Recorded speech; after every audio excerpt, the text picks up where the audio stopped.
Right-wing Daily Wire commentator Charlie Kirk and Timcast Media host Ian Crossland both proclaimed their opposition to democracy on Tuesday's edition of the Timcast IRL podcast.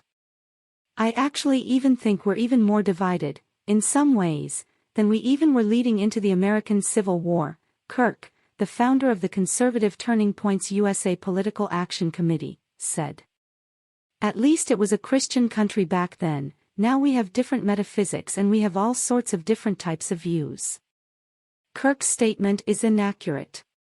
Although most Americans have historically identified as Christian, the United States has never officially been a Christian country because the First Amendment to the Constitution prohibits the government from favoring one faith over others.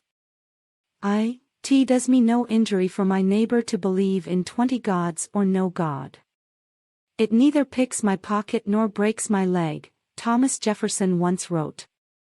CNN's Mark Edwards expanded on that notion in 2015, explaining that, if, by the question, one is asking whether the Founding Fathers relied on Protestant Christian principles in drafting the essential documents and in organizing the new governments, then the answer is a resounding no. Edwards added. The majority of the founders also believed that religion was necessary for maintaining moral virtue and assumed that the nation would remain culturally Christian. But people should be cautious about reading too much into the religious rhetoric during the founding period. From where did the idea of America's founding as a Christian nation arise?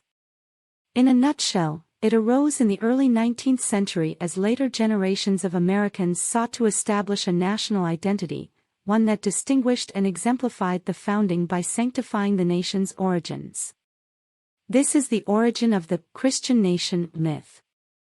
Regarding the antebellum era, former Gettysburg College professor of history Alan Guelzo recalled in a 2015 Atlantic piece that it was a time when Christianity allied itself, in the most unambiguous and unconditional fashion, to the actual waging of a war. Guelzo further pointed out that, for every northern divine claiming God's favor for the Union, and every southern one claiming God's favor for the Confederacy, there were far more who could not make up their minds what to say about slavery.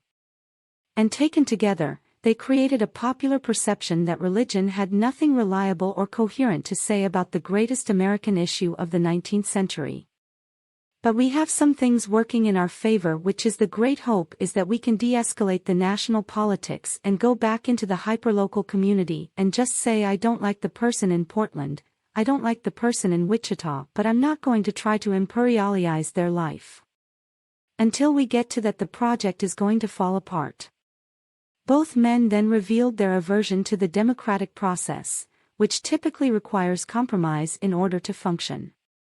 Absolutely, I was thinking about the word democracy and how it comes from demos, which means the people, and it's basically. Crossland opined before Kirk cut him off.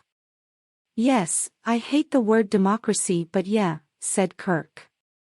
It allows the mob to make decisions for the whole, Crossland said. Yes. I'm not a fan of democracy, yeah, Kirk declared. It's pretty brute, Crossland stated.